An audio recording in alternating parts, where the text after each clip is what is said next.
जरूरी है। यह है MNS न्यूज नेटवर्क और आप देख रहे हैं MNS न्यूज टीवी। मैं हूं आपके साथ सोनल। तो आइए देखते हैं आज कुछ खास खबर। राजस्थान का जाति समीकरण 30 सीटों पर क्यों है पायलट का महत्व। राजस्थान में इस साल दिसंबर में चुनाव होने हैं। इस राज्य का सामाजिक ताना बाना थोड़ा उलझा हुआ है और जटिल है, जिसे समझने के लिए महत्वपूर्ण जाति समीकरण को समझना और उसका अध्ययन जरूरी है। ये वर्षों से जातिगत समीकरण कई पार्टियों के लिए चौंकाने वाले रहे हैं। पूर्वी बेल्ट राजस्थान का महत्वपूर्ण क्षेत्र है, जो मीना और गुर्जर वोटों के प्रभुत्व के लिए जाना जाता है, जबकि शेखावटी और मारवाड़ बेल्ट महत्वपूर्ण जाट वोटों के लिए जाना जाता है। मीनाओं ने 2018 में अपने समुदाय के सबसे बड़े नेता किरोड़ीलाल मीना को खारिज कर सबको चौंका दिया था। जाटों में हनुमान बेनीवाल ने रिकॉर्ड अंतर से जीत हासिल, क्योंकि उन्होंने खुद को जाट नेता के रूप में प्रचारित किया। उन्होंने विधानसभा चुनाव में निर्दलीय लड़ा और बाद में नागौर से भाजपा के साथ गठबंधन किया। बाद में उन्होंने लोकसभा चुनाव भी लड़ा और जीत हासिल की। हाल ही में उन्होंने कृषि कानूनों के मुद्दे पर भाजपा से अपना गठबंधन तोड़ लिया। भाजपा ने हाल ही में इस क्षेत्र के मतदाताओं को लुभाने के लिए नागौर में अपनी राज्य कार्यकारिणी की बैठक आयोजित की थी। हालांकि बेनीवाल अभी भी अपने समुदाय के बीच मजबूती से खड़े हैं। उन्होंने घोषणा की है कि अगर सचिन पायलट अपनी पार्टी बनाते हैं तो वह उन्हें अपना पूरा समर्थन देंगे।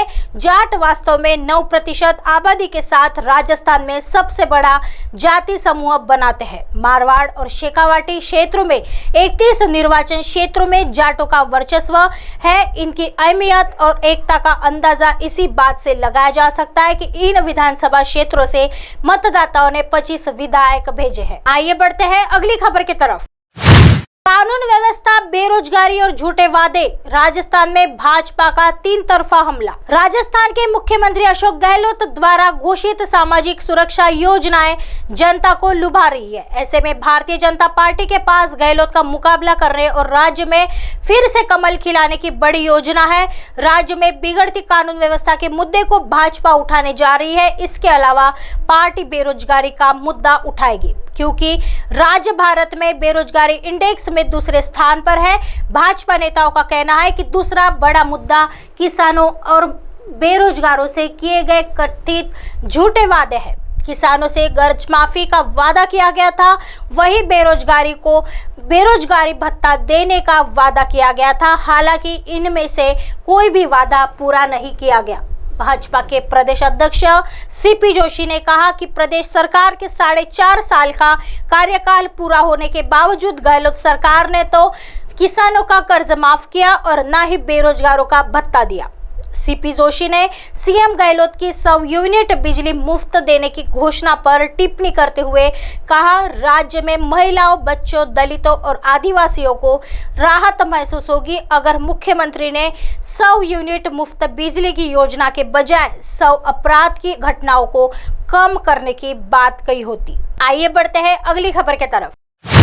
मनीष सिसोदिया की जमानत पर दिल्ली एचसी ने 5 जून को फैसला। बीमार पत्नी से मिलने के लिए दायर की थी याचिका। दिल्ली हाईकोर्ट पूर्व उप मुख्यमंत्री मनीष सिसोदिया की पत्नी के स्वास्थ्य को देखते हुए सिसोदिया के अंतरिम जमानत याचिका पर सोमवार को सुनवाई करेगी।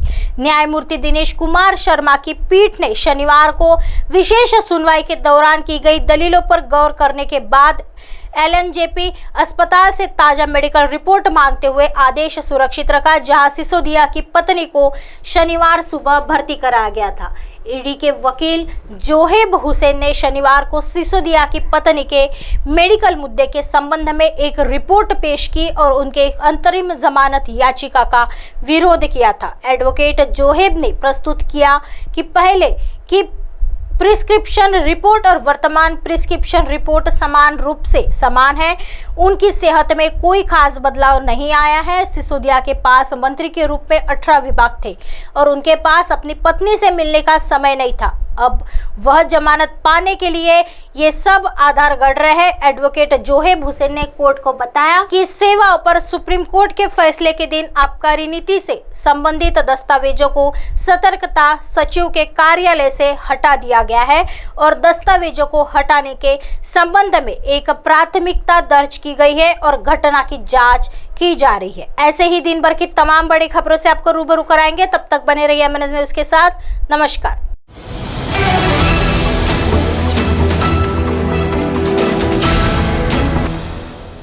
ये है एमएनएस न्यूज नेटवर्क और आप देख रहे हैं एमएनएस न्यूज।